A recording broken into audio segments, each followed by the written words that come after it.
Welcome to Mamata stories. అది భీమవరం అనే పల్లెటూరు. ఆ పల్లెటూరులో బాలమణి మల్లయ్య అనే ఇద్దరు దంపతులు ఉండేవారు. వారికి ఇద్దరు కొడుకులు ఉన్నారు. ఇద్దరి కొడుకులకు పెళ్ళిళ్ళు చేశారు. వారిది ఉమ్మడి కుటుంబం. వీళ్ళు పెద్ద కొడుకు కోడలు మనోజ్, ధరణి. వీరు చిన్న కొడుకు చిన్న కోడలు రిషి, వసుధర. అమ్మా, నువ్వు చెప్పావని ఆగుతున్నాను అంతే. వీడు ఈసారి ఉద్యోగం చేసి ఇంట్లోకి డబ్బులు ఇవ్వాలి. ప్రతిసారి నేనే ఇంట్లోకి డబ్బులు ఇవ్వాలి అంటే కుదరడం లేదు. వీడిని కూడా ఇంట్లోకి డబ్బులు ఇవ్వమని చెప్పు. వాడు ఉద్యోగం చేస్తున్నా అని అన్నాడు కదా రిషి, ఎందుకు వాడిని అంతలా అంటున్నావు? ఈసారి ఇస్తాడులే. నువ్వు వాడిని వెనకేసుకురాకమ్మా. వాడు మిమ్మల్ని మోసం చేస్తున్నాడు. మీకు ఏదో ఒక రోజు అర్థమవుతుంది. ఏంటి నువ్వు నా భర్తను పట్టుకొని వాడు వీడు అంటున్నావు? అతను నీకు అన్నయ్య అవుతాడు, ఆ విషయం మర్చిపోతున్నావు. అన్నయ్య అనేది పేరులో ఉంటే సరిపోదు, బాధ్యతలో కూడా ఉండాలి. ఇంటి బాధ్యత కూడా తీసుకోవాలి మరి అలాంటప్పుడు. ఏంటి మనోజ్, ఏమీ మాట్లాడవు? నేను చెప్తున్నాను విను. ఇప్పటి నుంచి మీ అన్నయ్య కూడా ఇంట్లోకి డబ్బులు ఇస్తాడు, మేము కూడా ఇంటి బాధ్యత తీసుకుంటాం. ఈ మాటలు గుర్తుపెట్టుకోండి. నెల తిరిగేసరికి మీరు ఇదే మాట మీద ఉండాలి. ఇంట్లో ఖర్చులకి డబ్బు ఇవ్వాలి. ఏవండి, నేను ఒక్కదాన్నే మాట్లాడుతున్నాను, మీరు కూడా చెప్పండి ఇంట్లోకి డబ్బులు ఇస్తామని. ధరణి మాటే నా మాట. మేము కూడా ఇంట్లోకి డబ్బులు ఇస్తాము. నేను నీలాగా చదువుకోకుండా లేను. నేను చాలా చదువుకున్నాను, మంచి ఉద్యోగం చేస్తున్నాను. నేను కూడా డబ్బులు ఇస్తాను. ఈ మాటలు నెల తర్వాత మాట్లాడురా, అప్పుడు నమ్ముతాను నువ్వు చెప్పేది నిజమని. అబ్బా, సరే సరే, ఈ గొడవ ఇక్కడితో వదిలేయండి. మీరు ఇంకా దీన్ని సాగదీసేటట్టున్నారు. ఎవరి పనుల కళ్ళు వెళ్ళండి. వసు, తినడానికి ఏమైనా చేసావా? ఏమైనా చేస్తే వడ్డించు. నేను త్వరగా పనికి వెళ్ళాలి. అలాగే రండి, వడ్డిస్తాను. ఏంటండి మీరు కూడా? అతను మీ అన్నయ్యే కదా, ఎందుకు ఊకే అతని మీద అరుస్తారు? నీకు తెలియదులే వసు, వదిలేసేయ్. మా వదిన ఏ రోజైనా ఏదైనా పని చేసిందా? కనీసం వంటనైనా చేసిందా? ఎప్పుడు నువ్వే కదా చేస్తావు, వాళ్ళందరికీ పెడతావు. నీకేమీ బాధ అనిపించదా? ఇది నా కుటుంబం అనుకున్నాను. నా కుటుంబ సభ్యులకు వంట చేసి పెట్టడంలో తప్పేమీ లేదు కదా. అలా అని నువ్వు ఒక్కదానివి అనుకుంటే సరిపోదు. మా వదిన కూడా అనుకోవాలి కదా. తన ఖర్చులకు కూడా నేనే డబ్బులు ఇస్తున్నాను. తను కూడా ఉద్యోగం చేసింది కదా, తన ఖర్చులు తను చూసుకోలేదా? రిషి భోజనం చేసిన తర్వాత షాప్కి బయలుదేరుతాడు. ఇలా రిషి వాళ్ళ ఇంట్లో ప్రతిరోజు ఏదో చిన్న చిన్న గొడవలు జరుగుతూ ఉండేవి. ఇలా నెల గడిచిపోయింది.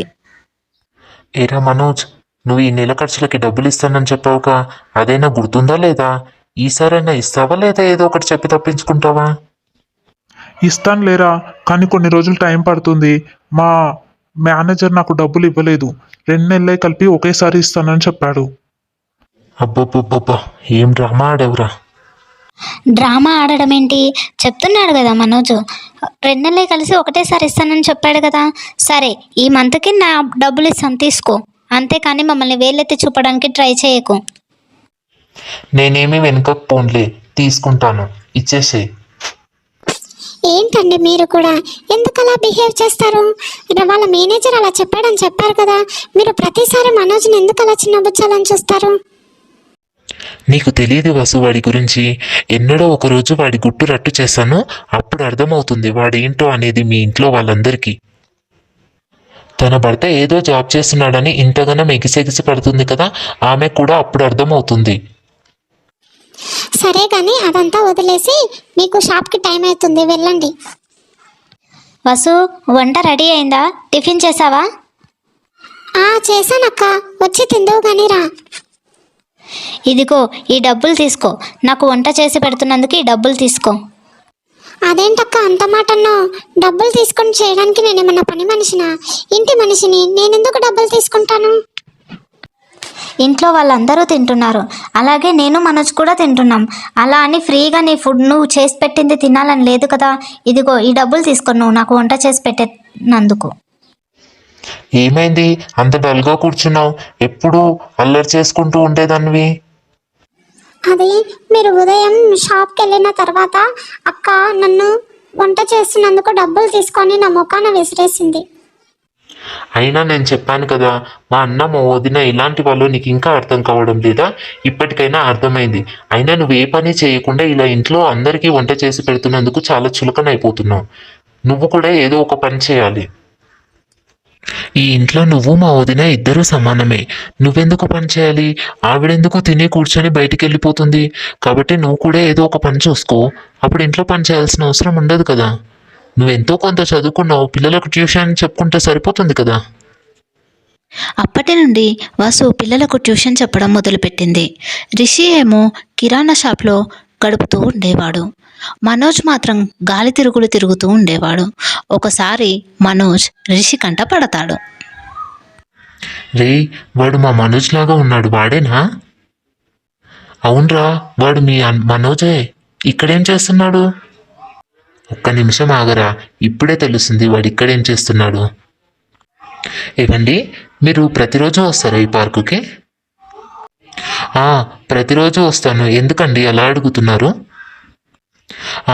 ఇందాక మీరు ఒక అతనితో మాట్లాడారు కదా, అతను మీకు తెలుసా? అతను ఇక్కడేం చేస్తున్నాడు? ఓ, మనోజా? మనోజ్ నాకు బాగా తెలుసు.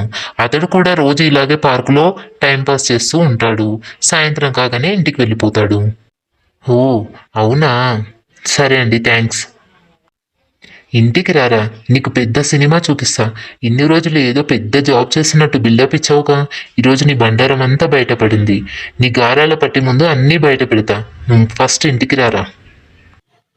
ఏంట్రా నువ్వు చేసిన పని? రోజు ఉద్యోగానికి వెళ్తున్నానని చెప్పి ఎక్కడికి వెళ్ళావు? ఉద్యోగానికే వెళ్ళొస్తున్నానమ్మా. ఏంటి అందరు డిస్కషన్ పెట్టి నా గురించే మాట్లాడుతున్నట్టున్నారు? నీ గురించే సార్ మాట్లాడేది. నువ్వు రోజు పార్కులో ఉద్యోగం చేస్తున్నావని తెలియక ఇన్ని రోజులు నేను ఇంట్లో బిల్డప్ ఇచ్చాను. అయినా ఏంటి మనోజ్, నిన్ను నేను ఎంతగా నమ్మాను. ఏదో ఉద్యోగం చేస్తున్నావని అందరితో గొప్పగా చెప్పుకుంటున్నాను. నువ్వేమో పార్కుల వెంబడి తిరుగుతున్నావు. ఇక ఇంట్లో ఉండడం నా వల్ల కాదత్తయ్య. నేను ఇక్కడ నుంచి వెళ్ళిపోతాను. అది కాదు ధరణి, నా మాట విను. నేను ఇక్కడ నుంచి ఉద్యోగం చేస్తాను. అయినా వాడు చెప్తే నమ్ముతావేంటి? ప్లీజ్ ధరణి, ఆగిపో ధరణి. నేను రేపటి నుండి ఖచ్చితంగా ఏదో ఒక ఉద్యోగం చేస్తాను. నేను ఇప్పటి వరకే చాలా నమ్మాను మనోజ్. ఇక నమ్మడం నా వల్ల కాదు. నేనైతే అస్సలు నీ దగ్గర ఉండడం అస్సలు ఇష్టం లేదు. నేనైతే ఊరెళ్ళిపోతున్నాను. చూసావా అమ్మ, మొత్తం వీడి వల్లనే ఇప్పుడు ధరణి వెళ్ళిపోయింది. మొత్తం వీడే పెంట చేసి కూర్చుంటాడు. నేనేం పెంట చేశాను నాన్న? నువ్వు చేసింది బాగుందా? రోజు ఉద్యోగం చేసినానే పార్కులో వెంబడి తిరగడం బాగుందా? నువ్వు చేసిందే కదా నేను ఇంట్లో చెప్పాను. ఈ రోజు కాకుండా రేపైనా కదా నీ బండారం బయటపడుతుంది కదా. అయినా ఏంట్రా నువ్వు ప్రతిదీ నా విషయంలో నువ్వు ఎందుకు జోక్యం చేసుకుంటావు? అయినా ఇక మీదట నువ్వు నా విషయంలో జోక్యం చేసుకోకు. రే, ఆపండ్రా ఇద్దరు కూడా. ఏంటి ఇంట్లో గొడవ? ఫస్ట్ ధరణి ఎక్కడికి వెళ్ళిందో వెళ్ళి చూడండి. ఇద్దరు కలిసి వెళ్ళి వెతకండి. ధరణిని ఎట్లాగైనా ఇంటికి తీసుకురండి. వెళ్ళండి. నీ వల్లనే ధరణి ఇంట్లో నుంచి వెళ్ళిపోయింది. నువ్వు వెళ్ళి వెతికి తీసుకురా ఇంటికి. నీ పిల్లం వెళ్తే నేనెందుకు వెళ్ళి తీసుకొస్తానురా? ఇదేదో బాగానే ఉంది. ఏదో నాన్నగారు చెప్పారని కలిసి వెతకడానికి వచ్చాను, అంతేకాని నీ పిల్లాన్ని నేనెందుకు తీసుకొస్తాను? ఇష్టం ఉంటే నాతో పాటు వెతుకు, లేదంటే నేను కూడా ఇంటికి వెళ్ళిపోతాను. ఇక నీ ఇష్టం. చేసిన పెంట చాలే. ఇక ఇద్దరం కలిసి వెళ్ళి వెతుకుదాం పదా. అయినా ఇక మీదట నువ్వు నా విషయంలో జోక్యం చేసుకోకు, మర్యాదగా చెప్తున్నా.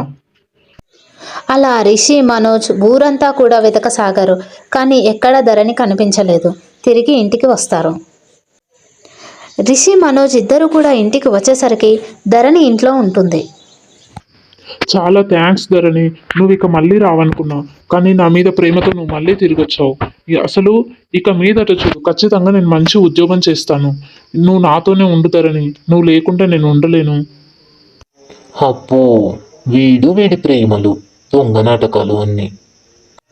అయినా వసు, మా వదిన అంత కోపంతో ఇంట్లో నుండి వెళ్ళిపోయింది కదా, మళ్ళీ ఎందుకు తిరిగి వచ్చినట్టు? అసలు ఇంతకేం జరిగింది? వెళ్ళిపోయిన ఆవిడ వెళ్ళిపోవాలి కదా.